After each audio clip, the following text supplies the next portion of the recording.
So the Celtics are our champions. Yeah, we know that. We accept that. Next year's around the corner. Let's talk about the teams we want to see potentially winning next year. I got to start off with my New York Knicks, man. It's been so long. I haven't Over seen 50 it. years, yeah. I haven't seen it in my lifetime. I'm definitely not 50, nowhere near 50. And man, let's break the cycle. Let's break the cycle. I'm kind of torn because I like to see the dynasty stuff. I like to see the repeat. I like to see all of that. But I kind of also like that we've had all of these different champions because it's just so like different than what we've been accustomed to seeing. It makes you think. A lot of time of us covering the sport is like, we'll see the Warriors and the Cavs in the finals. Yeah. Let's act like we care about everything else, even though we know who the finals winner is. And now for the last 6 years, it's like it could be almost anybody. I'm not gonna lie. During the playoffs, I did get like really excited with the thought of seeing like a young guy like Shea or Anthony Edwards get to the finals and win it all. I think that changed a lot of narratives for just like everything, because most of it revolves around experience and everything like that. And I just feels like they could kind of tackle that down and change it.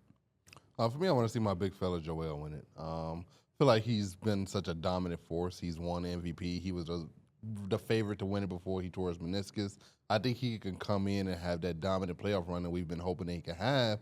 He can end all the narratives around his name, and he will look like one of the best bigs of this generation. Even though he is, like, skill set wise, but when you ain't got those accolades like Jokic, it's kind of you could probably get it forgot about because they always going to talk about how good Jokic was and how many rings he got, and that stuff can get accolades matter. I like that one because Joel is such a talented player. I would hate for his career to be kind of shelled up into like a what if. Yeah. We've had so many different stories of those, and the what ifs are cool when it's just like, man, we really are seeing him do it. You know what I mean? It's kind of just like it's right there, and then something kind of happened. Versus some of the other what ifs are kind of like you just never know. Yeah. We just Derrick Rose got hurt, and that was just kind of it.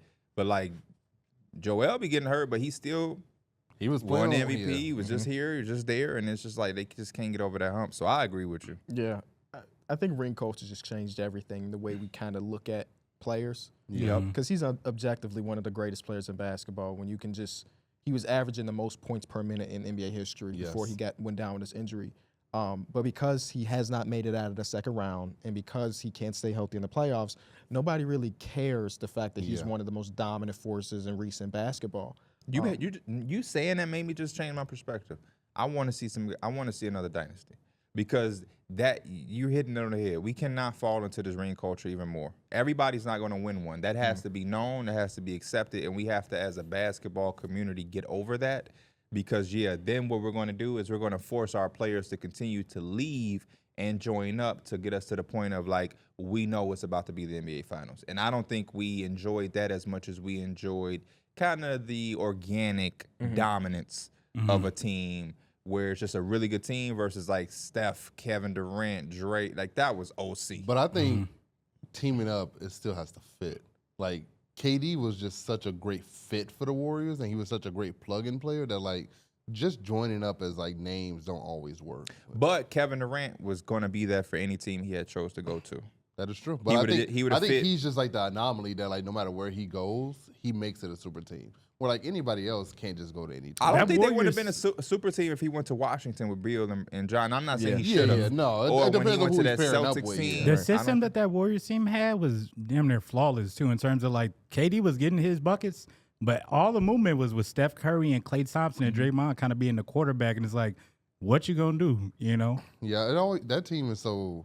They were so good, but it's always like, damn, what if they never got into those arguments? Like, what if everything just worked out? And I also think that but my whole point about that, because it happened, we over that, is just that I feel like it was rooted in he ain't got a ring yet, he ain't got a ring yet, he ain't got a ring yet. Yeah. Versus like, obviously that's the main goal, but if we take it down a notch and just allow somebody to be great, and hope that they get the ring to be even greater, then we won't push. We kind of, as fans and media, we push our players to do that. Yeah. And then we ridicule them for doing it. Yeah. So he was in a lose-lose. I'm team one team guy.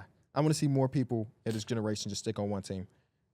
Shea don't count technically because he was a Clipper his rookie season, but that's as close to one team as you can get. That was out of his control. But that's out of his control. I can't blame a guy that gets traded just for a star. Yeah. I'm not saying this for my answer, But I cannot wait to watch the Memphis Grizzlies again. Bro, I'm so excited to watch them play basketball. It feels like just Forever not having ago, bro. Ja. Yes. Ja is just such a great part of this league that like not having him, you literally miss watching him Right. play. And I don't think they about to go on a championship run, so it's not really answering the question I posed to y'all.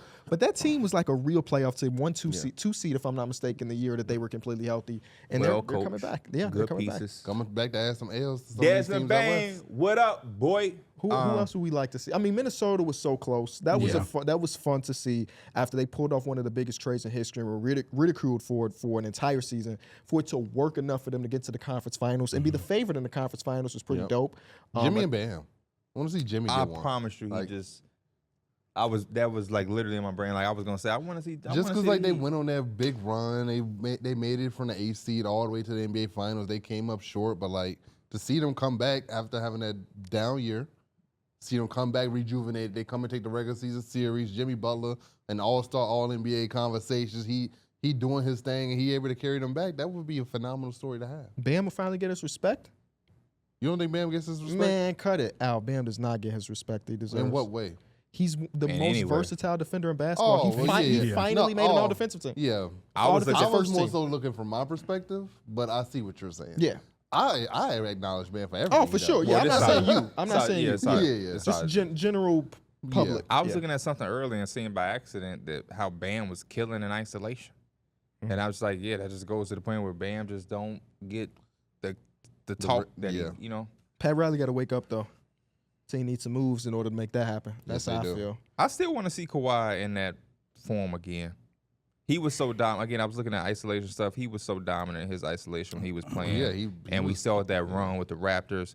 Matter of fact, give me that. Give me a Kawhi Raptor type team run where it ain't got to be Kawhi, but let me see a player go somewhere Let's see. Let's think and about and just uplift the team in that first singular year where it come together so strong. Yeah, so like what stars available? And not really. It Paul seems like George. not many. Paul George is not just not that type of player though. Yeah, I don't. Like Kawhi was like best in the world in that conversation. and there's no one that's available to do it. At least as right far now. as we know. Off as season far as always we is know. crazy. I mean, LeBron is still available. Technically that is true. If he's saying Paul George is that kind of player, then I'm just talking. Oh, okay. All right. I'm glad we had to look him in his eyes to see if he was being real. Like, what team could LeBron go to, and all of a sudden they like looked at it as like, damn, maybe Memphis. Like, Any team like he can go to any, Memphis. any team he go to, we saying that because he Yeah. ain't going to no Charlotte. Yeah, no, he's not. So like, That's team. true. Yeah. Cause like him and Memphis would be crazy. Like he just elevate that young team, and like they go on this magical playoff run. And I'm not trying they to see win it all. Josh sit in the corner. No, thank you. Donovan Mitchell could go somewhere and do that Kawhi type thing. Yeah, he could. Boom. He could. Oh, Come to LA.